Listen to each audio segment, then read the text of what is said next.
Pembahasan berikutnya yaitu mengenai fungsi sebaran kumulatif dari TXY. Nah, di sini fungsi sebaran kumulatif biasanya kita simbolkan dengan F besar ya, sehingga bisa kita tuliskan menjadi Fxy dalam waktu T. Nah, rumus F besar sendiri adalah 1 dikurang fungsi survival. Nah, di sini bisa kita simbolkan kebalikannya dari fungsi survival, sehingga peluang dari TXY kurang dari sama dengan T. Atau dalam notasi aktuaria bisa kita tuliskan sebagai simbol Q. Kalau tadi yang pertama fungsi sebaran itu P ya. Di sini Q XY dalam waktu T. Di mana Q XY dalam waktu T itu adalah 1 dikurang peluang P XY dalam waktu T. Nah, di sini apabila kita terapkan juga asumsi Tx dan T yang saling bebas, maka bisa kita buktikan bahwa nilai Ixy T sama dengan 1 dikurang Pxy T tadi dari sini, kemudian asumsi Tx dan T yang saling bebas tadi mengakibatkan nilai Pxy T bisa ditulis sebagai Pxt dikalikan Pyt. Ini sudah kita buktikan sebelumnya. Nah, setelah itu, di sini PXT sendiri adalah 1 dikurang Q, gitu kan? Karena tadi Q adalah 1 dikurang P. Kalau sudah, di sini hal yang sama, PYT sama dengan 1 dikurang Q, YT. Kemudian dikalikan. Nah, ini kita kalikan. Masuk 1 kali 1 jadi 1. Kemudian minus QXT. Dikalikan 1 jadi minus QXT. Kemudian kita kali dengan QYT ya. 1 dikalikan dengan QYT jadi tetap, kemudian minus kali minus jadi positif ya, QXT dikalikan dengan QYT.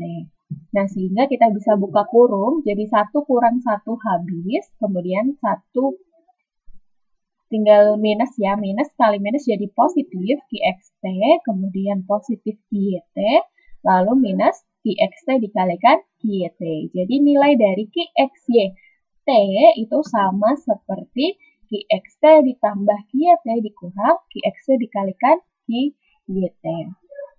Oke, sampai sini kalau ada pertanyaan silahkan. Kalau belum, kita coba bahas contoh soal. Contoh soal yang pertama, kita disuruh buktikan apabila asumsi Tx dan Ty saling bebas, kita tunjukkan, dan masing-masing menyebar seragam, tunjukkan untuk T antara 0 sampai 1 berlaku rumus QXYT sama dengan T dikalikan QX dikalikan 1 dikurang T kali QY ditambah T kali QY dikalikan 1 dikurang T kali QX ditambah T kuadrat kali QX kali QY. Oke, kita coba ya. Nah, sebagai bukti di sini, apabila Tx dan Ty masing-masing menyebar seragam, maka peluang kematian individu berusia X dan individu berusia Y masing-masing dapat dinyatakan sebagai QXT sama dengan T kali QX dan QYT sama dengan T dikalikan QY. Di sini maksudnya adalah kalian sudah belajar sebaran ya. Sebaran seragam itu kan artinya dari titik awal waktu sampai titik akhir waktu itu berlaku peluang yang sama. Berarti artinya kalau peluang kematian individu X sampai usia X plus T itu adalah bagian waktunya ini berapa, selang waktunya T gitu kan, dikalikan dengan peluang kematian individu X sampai dengan X plus 1 tahun. Jadi artinya dia mewakili perkalian dari peluang kematiannya sebanyak interval waktunya. Begitu pula untuk peluang kematian dari Y. Sama ya, maksudnya seperti itu. Karena semuanya menyebar seragam. Peluangnya sama, tapi hanya kita butuh di interval waktu tertentu. Sehingga dikalikan dengan interval waktunya.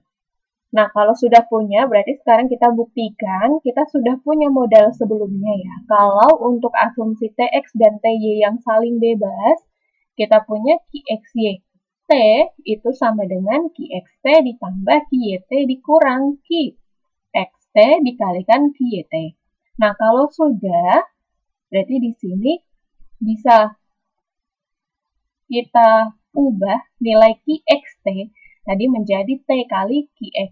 Dari sini, kemudian nilai Qyt menjadi T kali Qy yang di sini juga sama. Kemudian setelah itu kita sederhanakan sehingga di sini menjadi T kuadrat ya, yang depan masih tetap sama. Lalu yang di belakang sini nilai minus T kuadrat Qx/Ky itu sama saja kan dengan minus 2T kuadrat dikali Qx/Ky ditambah T kuadrat dikali Qx/Ky. Ini masalah koefisien saja, manipulasi. Nah, setelah ini berarti nilai minus T kuadrat Qx/Ky saya pisahkan di sini 1 dan di sini 1. Yang ini tetap, sama yang ini juga tetap. Kemudian yang belakang juga masih ada tetap di sini. Nah, setelah itu bisa kita keluarkan nilai yang sama, yaitu T kali Qx. T kali Qx keluar berarti tinggal 1. Lalu T kali Qx keluar tinggal minus T kali Ky. Kemudian yang di sini unsur yang sama kita keluarkan, yaitu T kali Ky. Sehingga dia tinggal positif 1, kemudian T kali Ky keluar tinggal T kali Qx. Yang belakang masih tetap. Nah, bentuk inilah yang diinginkan sebagai hasil bukti dari contoh soal nomor 1. Jadi terbukti ya. Oke, sampai sini kalau ada yang ditanyakan silahkan. Kalau belum, saya akan lanjutkan ke pembahasan berikutnya.